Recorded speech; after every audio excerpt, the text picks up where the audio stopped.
Oh, chef. Ça va comme bello. Ah, le plus grand des chefs.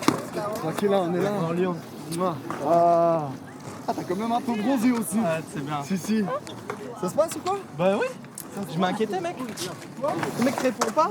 Comme je t'ai dit, c'était parti un peu en zoom comme ça, trop occupé. Moi, je me rappelle la première fois que j'ai rencontré Lux, et il a voulu me dire un truc, mais j'ai pas très bien compris sur le moment. Et pour me dire, en fait, qu'il avait fait un long voyage et qu'il venait d'arriver. Ouais, c'est bien, c'était une langue haute, donc j'ai du naze dans la drums. Naze dans la drums. Mais c'est quoi ça? Qu'est-ce qu'il raconte ce type? Genre naze dans la drums. Je suis, pardon Lucas, mais je comprends pas ce que tu dis en fait. Je veux dire, avec mes potos, on s'amuse beaucoup à essayer de trouver des jeux de mots, des mots, terminer des mots d'une manière bizarre. Elle fait, ah, désolé, machin et tout. Ouais, parce que c'est du Saint Bruxelles, tu sais, machin. Et donc il me dit, naze, ça veut dire dormir. Et la drums, c'est la voiture. Par exemple, là, on est un peu dans le... Au lieu de dire le zou ou des fous, on dit le zougou, les fougous, ou des choses avec axe. Par exemple, moi, je vais dire le café, là, il est magnifoux. Il est magnifique. Peut-être Fuchs, ça va rester, Fex, ça va rester, Manifax, ça va rester Mirifix. On dit des conneries, et à un moment, on va dire « Ah, mais cette connerie, elle est bien », et le lendemain, tu te dis « Ah, peut-être je vais l'utiliser, je vais la placer ». C'est un jeu. Ouais, c'était un peu compliqué. Ouais. Adrien, il est très fort pour ça. Pour trouver des expressions ou des mots qui veulent rien dire, mais que du coup, genre, on va quand même emprunter comme ça. Moi, je dis beaucoup, par exemple, pour dire une fille que j'aime pas ou quoi, je vais lui dire... Enfin, je vais pas lui dire, mais je vais dire avec mes potes. On va dire, ah, là, c'est chouinzin et tout, machin. Et ça vient de chouin, qui est un terme qui veut dire une fille pas très commode, je pense. Bah, moi, des fois, j'ai des petites expressions comme ça. Quand je demande un briquet, je dis t'as pas une flamme. T'as pas la flamme. Non, mais une flamme. La perlouse, c'est devenu le terme qu'on dit tout le temps. C'est le mot pour désigner le caca. Donc, je vais faire caca, je vais perlouse. Moi, j'utilise parfois des mots pour l'énergie, quoi. Je me rends même pas compte de ce que ça veut dire dans la langue française. Mais genre, à la fin d'une phrase, je vais souvent dire de ouf. Et c'est genre peut-être des points d'exclamation, je sais pas, c'est un truc inconscient. Mais c'est un truc que j'utilise dans mon langage, comme ça, qui me permet Enfin, je l'ai fait tout le temps, je crois. Je sais pas ce que ça me permet, mais je le fais tout le temps.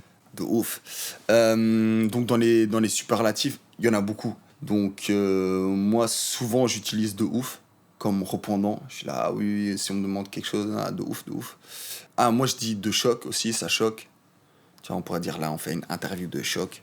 Ça, je pense que ça, c'est assez bruxellois. Hein, ça, c'est assez déré qui disent, ah, tu choques. Tu choques. Genre, si ton pote il arrive, il est trop bien habillé, tu vas dire waouh, tu choques aujourd'hui. Comme moi, je choque au foot, tu vois. Non, toi, tu choques personne. Voilà, toi tu crois que tu choques. Tu crois que tu choques, c'est dit. Moi, j'aime bien diminuer les expressions, c'est-à-dire, je vais faire qu'est-ce que tu raques, qu'est-ce que tu fais pour qu'est-ce que tu vas faire ou qu'est-ce que tu fais. À ce qui paraît. À ce qui paraît, ouais. En plus, moi, toujours ces mots-là, je les vois écrits mal, donc c'est-à-dire A-S-K-I-P. Askip. Ça vient juste du mot à ce qui le paraîtrait. C'était R. Ouais, c'était R. C'est...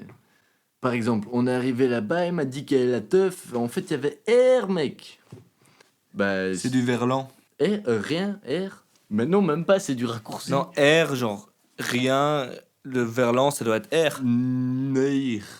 Non, R, c'est juste du raccourci. Mais c'est genre, ça c'est typiquement un truc que moi-même je sais pas du tout ce que ça veut dire, mais l'énergie du mot se fait comprendre, tu vois.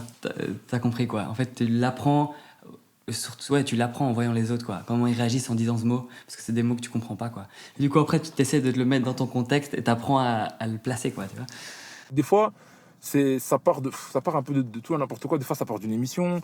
Des fois, ça part d'une vidéo sur Internet qui devient virale. Et du coup, voilà, c'est une expression. Ça vient de là, mais peut-être que dans 2-3 ans, on aura même oublié d'où ça vient, on va l'utiliser comme ça. Donc. Mais nous, entre nous, c'est normal, on comprend, on connaît, c'est normal. Ma petite sœur, des fois, je le dis. Je dis, ouais, t'as une format de chips. Format, je pense que on le dit à une personne qui est mince, quoi.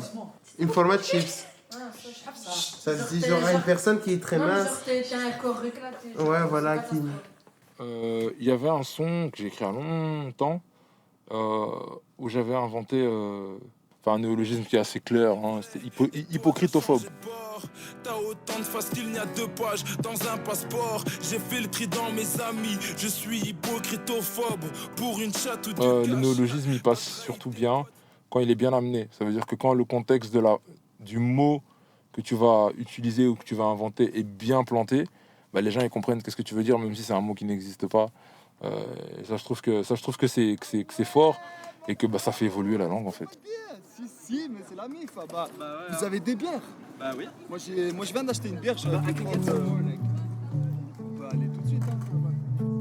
Après, c'est marrant avec ma famille. Moi, j'utilise quand même beaucoup. J'aime bien. Ouais, je pense que ma maman, elle trouve ça assez gaulerie, rigolo d'entendre un peu nos mots.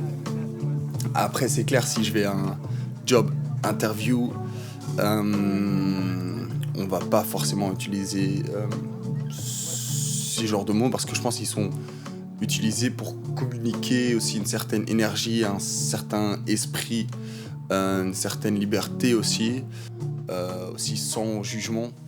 Pour Bruxelles, c'est un peu, comme tu dis, c'est vraiment un peu de la liberté. Je pense que c'est aussi un peu, je sais pas si je peux dire counterculture, mais c'est un peu, c'est une ville qui veut être différent, c'est ça.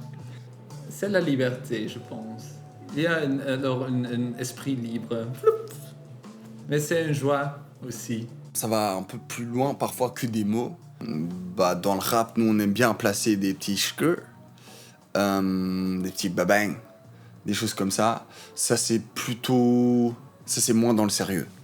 Ça c'est plutôt pour rigoler, pour démontrer que quelque chose est bien ou fort ou qu'on apprécie. C'est E et I en fait. Parce qu'en portugais, on parle beaucoup avec... Voilà, les gens disent qu'on parle beaucoup en sifflant, on siffle trop. Et c'est E. En fait, c'est arrête. Quand je dis E. Après, il y a aussi des bruits pour dire qu'on n'apprécie pas. Tu vois, par exemple, quand tu fais un peu les trucs là avec les lèvres, tu fais un peu de... Là, tu dis non, ça, j'aime pas trop. Donc, il y a beaucoup, je pense, il y en a beaucoup d'exemples de bruits. Tu fais souvent? Oui, ça fait des bruits. Il y a un mot italien que j'ai exporté ici, que même mes colocs ils utilisent, c'est beau. Par exemple, beau, c'est le pff français. Que ça, j'ai refusé, voilà. Ça, c'est un mot que j'avais adopté au début, mais j'ai refusé. J'ai décidé d'installer le beau parce que le beau, c'est la syllabe dans laquelle il y a l'infini. On dit comme ça en italien. Parce que c'est beau, ça représente tout. Et donc, j'ai exporté ça. Sinon, ouais, le pff, c'est aussi assez très collant comme expression. Ce qu'on écrira et ce qu'on dira, ça va nous dépasser, quoi. Même si on n'est plus là demain, ça restera, quoi.